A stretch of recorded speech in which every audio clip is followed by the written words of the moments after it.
सरफराज अहमद साहब बता रहे थे कि एक शख्स है, उसने उनको एक स्टोरी सुनाई थी और जो उस स्टोरी का जो रिज़ल्ट था वो ये था कि अल्लाह कभी-कभी आज़माइश में ऐसा डालता है कि हम चाहते हुए भी उस आज़माइश से नहीं निकल सकते हैं। कभी-कभी वक़्त हमारे ऊपर ऐसा आता है, अल्लाह ऐसा वक़्त हमारे ऊपर डालता है जिससे कि हमारे लिए बाहर निकलना लगभग नामुमकिन सा हो जाता है। और इसी बात के ऊपर उन्होंने एक स्टोरी सुनाई थी। स्टोरी ये थी कि एक कस्बे में, एक ज़िले में 2 लड़के मदरसे में पढ़ते थे, 2 बच्चे मदरसे में पढ़ते थे। एक बच्चा जो था वो सौदागर यानी कि बिज़नेसमैन का बच्चा था और दूसरे वहाँ के किंग का या राजा का बेटा था। तो दोनों लोगों में काफ़ी अच्छी दोस्ती थी, काफ़ी अच्छे ताल्लुकात थे, बहुत ज़्यादा गहरी दोस्ती थी। तो एक वक़्त आया जब वो पढ़ लिख के दोनों अपने-अपने रास्ते निकल गए। एक ने अपने वालिद के बिज़नेस में अपने आप को लगा लिया और उसी बिज़नेस को आगे बढ़ाता रहा और दूसरा जो राजा का बेटा था अ, उसने अपने वालिद की जगह पाई, अपने वालिद की गद्दी पाई और वो वहाँ का राजा बन गया और वो वहाँ का शासन चलाने लगा, वहाँ पर बादशाह बनकर बैठ गया। अब इसी तरह से चीज़ें चलती रहीं। बहुत वक़्त गुज़र जाने के बाद एक वक़्त ऐसा आया कि जो सौदागर था, उस सौदागर का बिज़नेस पूरी तरह से डूब गया, उसका घर कर्ज़े में चला गया और वो बिल्कुल एक पाई-पाई पैसे का मोहताज हो गया, उसको कोई रास्ता नज़र नहीं आ रहा था।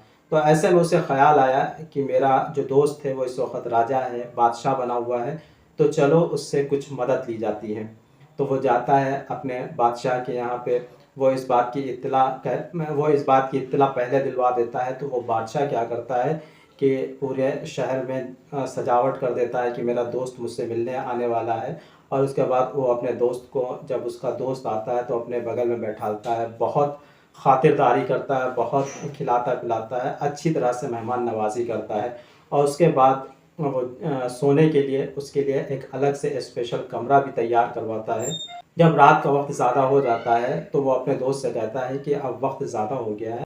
जब रात बहुत हो जाती है तो वो दोस्त अपने दोस्त से कहता है कि हमने आपके लिए एक कमरा तैयार किया हुआ है, आप जाइए वहाँ पर आराम करिए। तो जो सौदागर का बेटा था वो कहता है अपने दोस्त से कि क्या तुम्हें पता है कि मैं यहाँ क्यों आया हूँ? तो वो कहता है कि हाँ, मुझे कुछ अंदाज़ा है कि यहाँ पर तुम क्यों आए हो, इसके लिए हम आपसे सुबह बात करेंगे। आप अभी थक गए हो, आप जाओ आराम करो। सुबह का वक़्त होता है तो वो पता ये चलता है कि उसके जो गार्ड होते हैं, जो पुलिस वाले होते हैं, वो उसके दोस्त को जेल में ले जाते हैं और वहाँ पर उसको बंद कर देते हैं और उसको एक कट्टा गेहूँ का दे देते हैं और एक चक्की दे देते हैं। कहते हैं कि आप इसको पीसो, आप जब इसको पीस के हमें दोगे तब आपको इसका खाना आपको मिलेगा, वरना खाना यहाँ पर ऐसे फ्री में नहीं मिलता है। तो वो उसको पीसने लगता है और पीसते रहता है, एक अरसा गुज़र जाता है, बहुत दिन हो गुज़र जाते हैं उसको जेल में रहते हुए। वो ऐसे ही वो रोज़ गेहूँ पीसता था और पीस के वो गेहूँ राजा के यहाँ पे जाते थे और राजा उसको मार्केट में बेचता था। तो जब बहुत वक़्त नहीं गुज़र गया, उसके बाद वो राजा क्या करता है कि उस दोस्त को एक दिन वापस बुलाता है। बुलाने के बाद फिर उसके लिए बेहतरीन तख्त लगाता है, सब कुछ सजाता है और कहता है कि आप यहाँ पर आकर बैठो। तो वो आ जाता है वहाँ पर, खड़ा रहता है, कहता है कि नहीं, एक बार हमने आपसे मदद के लिए कहा तो आपने हमें जेल में डलवा दिया, अब बगल में बैठलवाएँगे तो पता नहीं कौन-सी और सज़ा देने वाले हैं। तो कहता है कि घबराओ नहीं, ऐसा कुछ नहीं होगा, हमने जो आपको जेल में डलवाया था उसके पीछे एक वजह थी और अब वो वजह ख़त्म हो गई है तो अब जेल में डलवाने का कोई मतलब नहीं है। तो वो पूछता है ऐसी क्या वजह थी कि जेल में तुमने हमें डलवा दिया?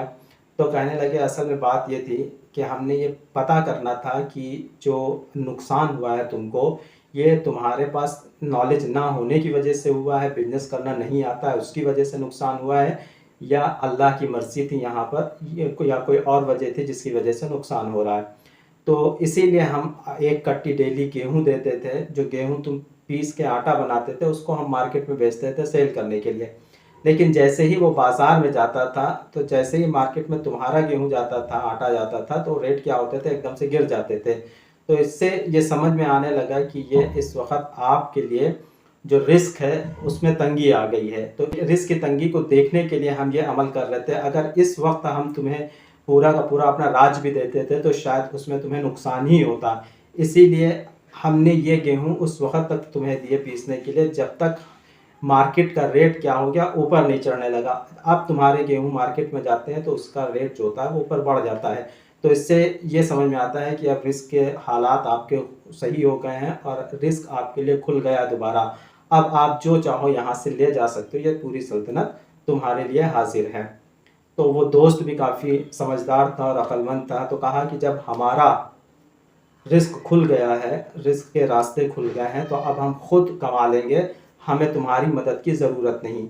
तो ये स्टोरी हमें इस बात ये स्टोरी हमें इस चीज़ की तरफ ले जाती है कि हमें कभी-कभी ऐसा होता है कि अल्लाह की तरफ से रिस्क हमारे लिए थोड़ा-सा कम हो जाता है या मुश्किल हालात आ जाते हैं, तो उस वक़्त हमें सब्र करके बैठना चाहिए और बहुत ज़्यादा हाथ-पैर मारने से अच्छा है हमें उस वक़्त सुकून से बैठना चाहिए और ये सोचना चाहिए कि ये वक़्त अल्लाह ने दिया, ये वक़्त गुज़र जाएगा और सही हालात आ जाएँगे, तो फिर हालात हमारे सुधर जाएँगे और अल्लाह हमें रिस्क वापस उसी तरह से दे देगा। तो ये एक स्टोरी थी जो हमें काफ़ी पसंद आई, तो सोचा आप लोगों के साथ शेयर करें। थैंक